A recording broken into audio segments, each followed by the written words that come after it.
Presentación de BCI, AFP Habitat, La Vial y Caja Los Andes.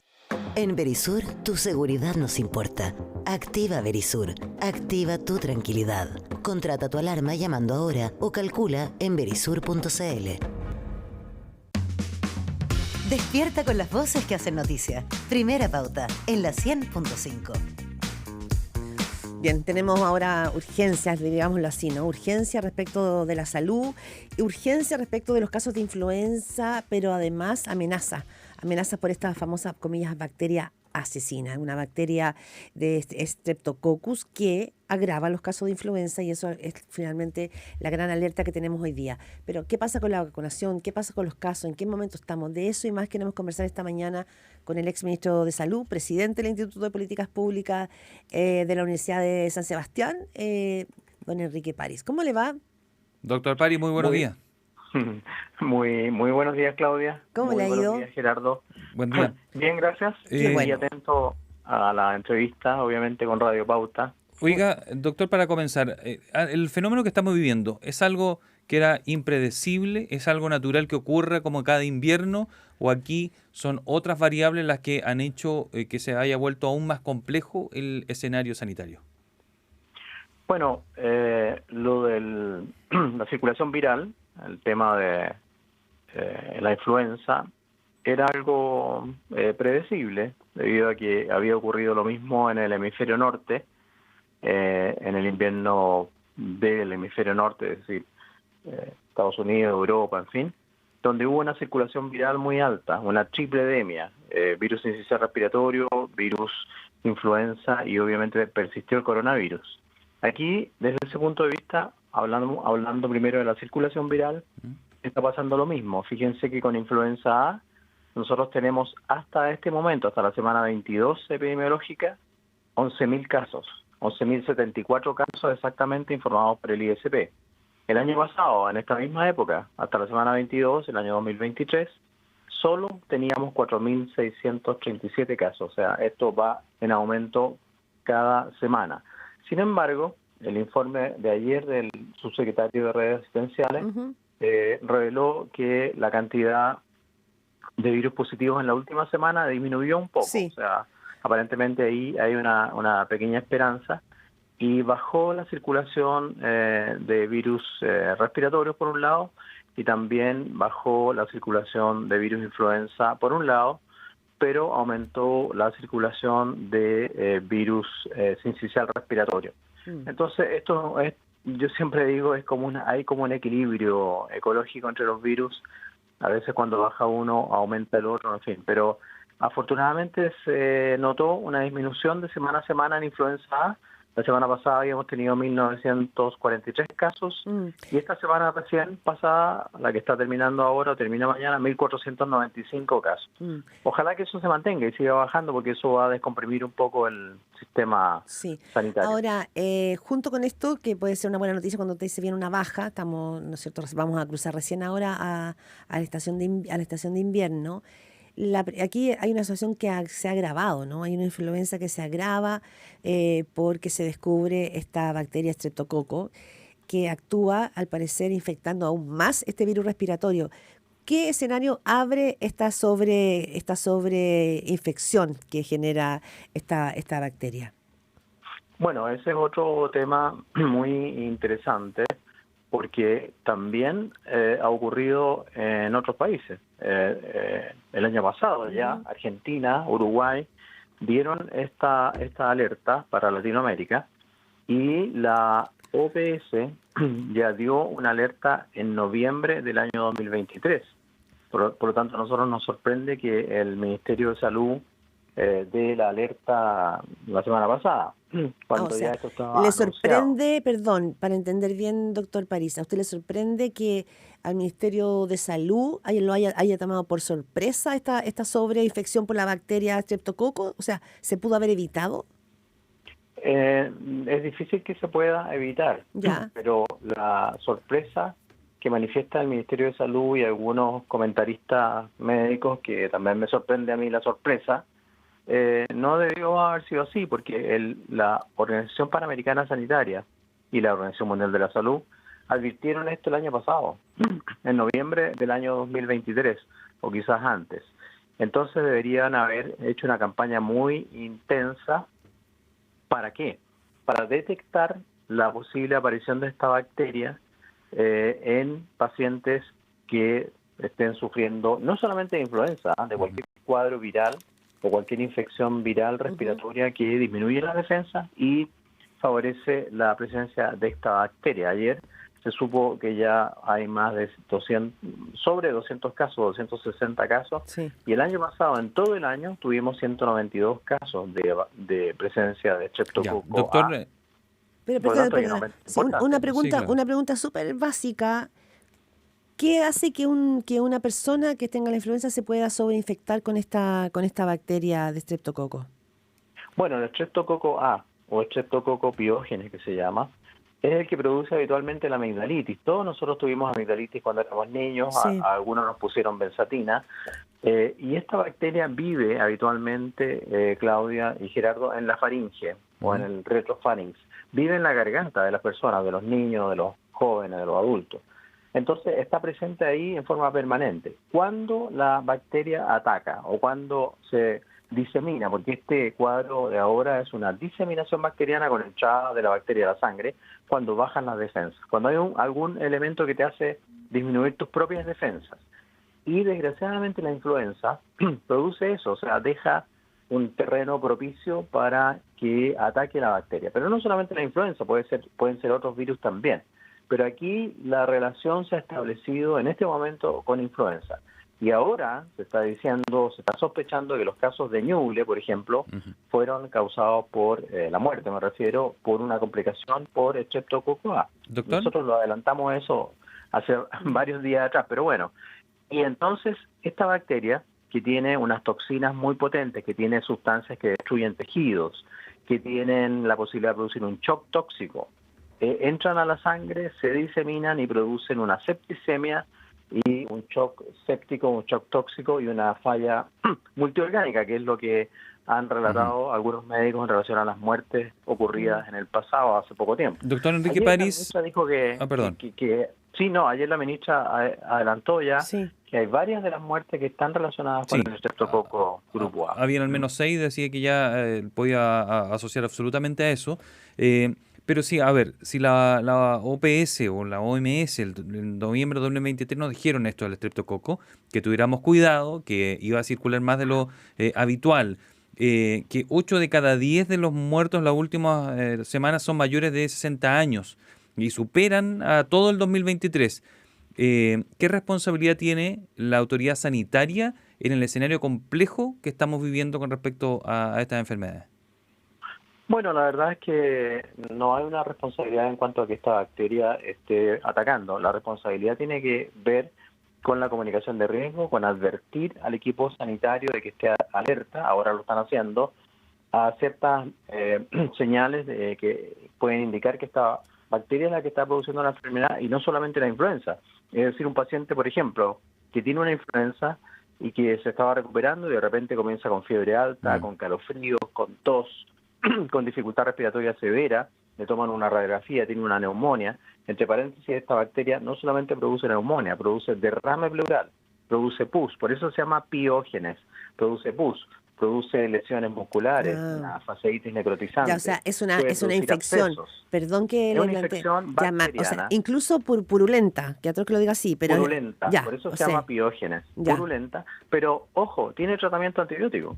Los estudios que hizo el mismo ISP en Chile demuestran que esta bacteria todavía en Chile es sensible a la penicilina, que es lo más barato que hay. Entonces, tiene un tratamiento antibiótico. Doctor París, pero mi pregunta apuntaba a que ahora hemos visto campaña, hemos visto extramuro, hemos visto que han dicho la semana pasada que mandaron a comprar más vacunas, que incluso habrían retirado las que estaban disponibles para las farmacias, todo eso. Pero esto es una consecuencia de haber inicialmente la campaña de invierno haber sido lenta o tardía. ¿Tiene alguna vinculación eso?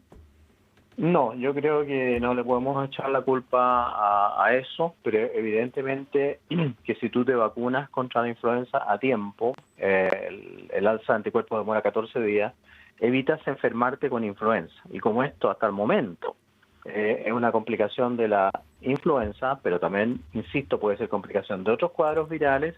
Evidentemente que si tú previenes la aparición de influenza, previenes la aparición de complicaciones propias de la influenza, que pueden ser causadas por otras bacterias también. Claro. Aquí lo grave es que los que más han fallecido son los adultos mayores. Lo dijo también el subsecretario, el jefe de epidemiología ayer. Y desgraciadamente, justamente en el grupo etario mayor de 60 años, es el grupo donde la vacunación va más atrasada. Todavía no llegan al 85% que prometieron para el 15 de mayo. Entonces, creo que hay que reforzar la vacuna, reforzar la campaña. Me parece bien que estén yendo a extramuros y potenciando este tema, y eso hay que apoyarlo. Sí, doctor Enrique París, usted le tocó una pandemia.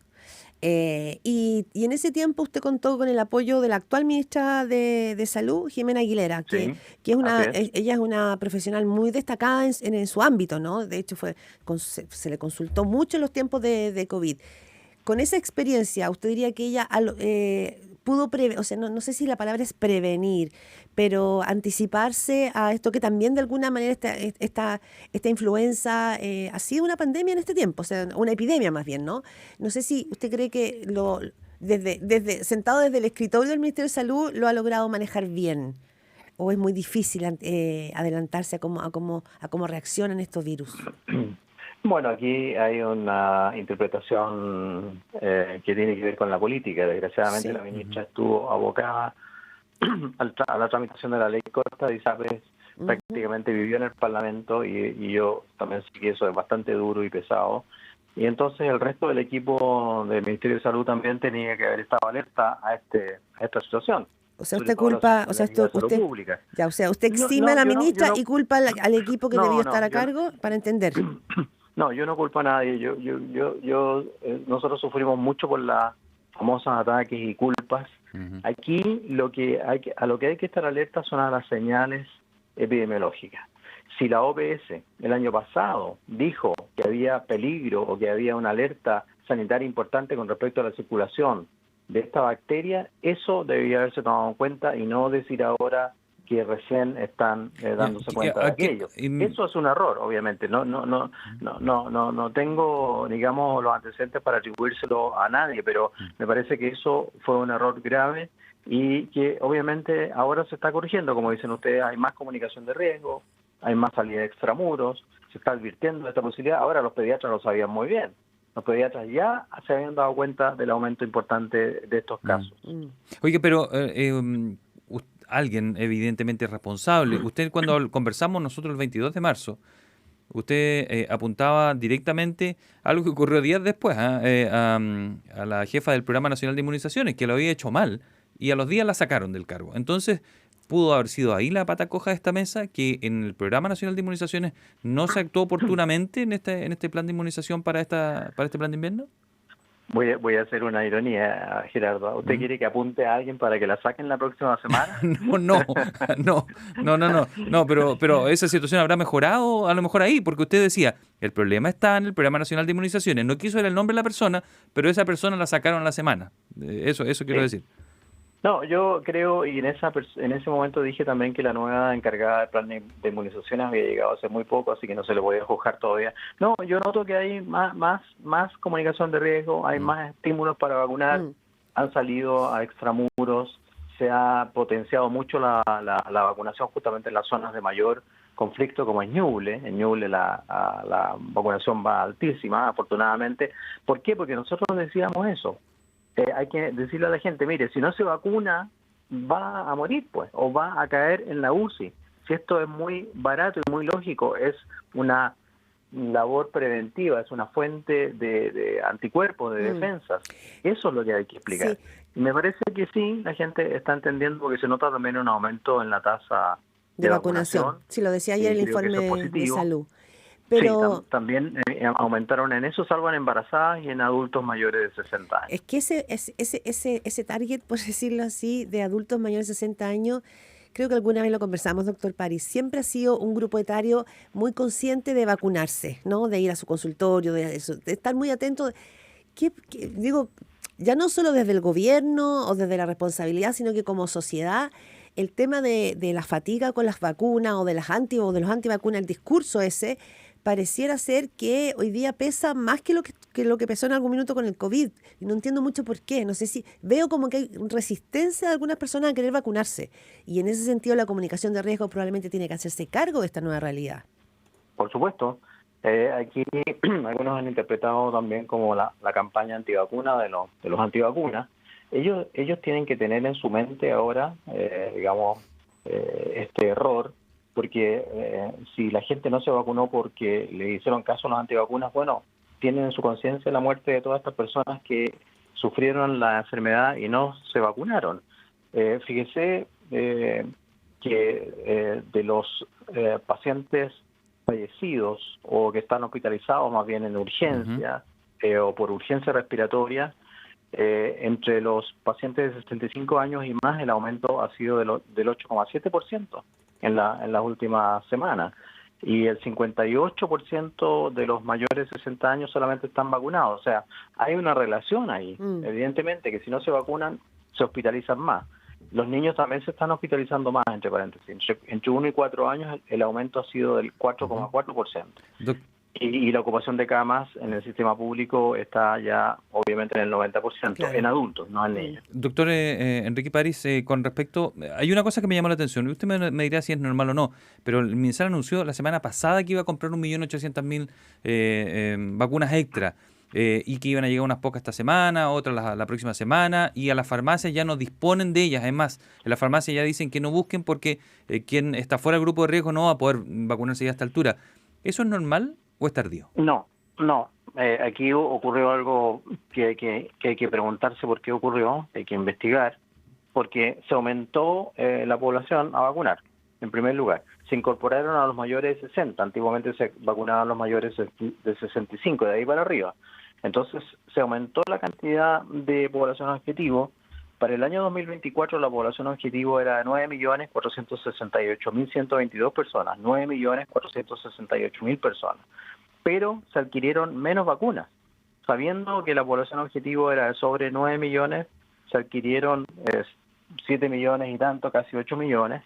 Entonces ahora van a comprar, es bien raro el titular, se autoriza, como diciendo, estamos tratando de... Y no es así, ellos debían haber comprado esas vacunas antes. Cuando tú fijas una población de 9.468.000 a vacunar y compras 7 millones y medio de vacunas o 7.700.000, estás cometiendo un error, porque si quieres que todo el mundo se vacune, o por lo menos el 85% tenés que tener esa cobertura.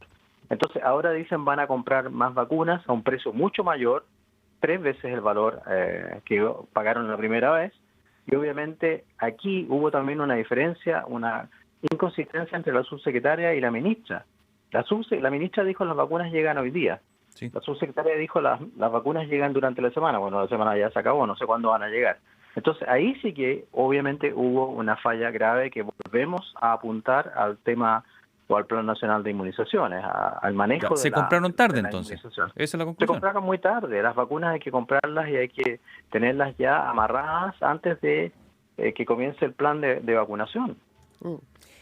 Bueno, ojalá que ahora ya comienza el invierno, esto pueda tener, ¿no es cierto?, un mayor control, ¿no es cierto?, porque va a haber más gente inmunizada. Doctor Enrique París, ex ministro de Salud, presidente, además del Instituto de Salud de la Universidad de San Sebastián. Que tenga un muy buen día. Muchas gracias. Muchas gracias, doctor París. París. Igualmente, un que placer. Tengan un muy buen día, Claudia. Usted también. Gerardo, y gracias a Radio Pauta. Encantado. Primera pauta. Así es, primera pauta.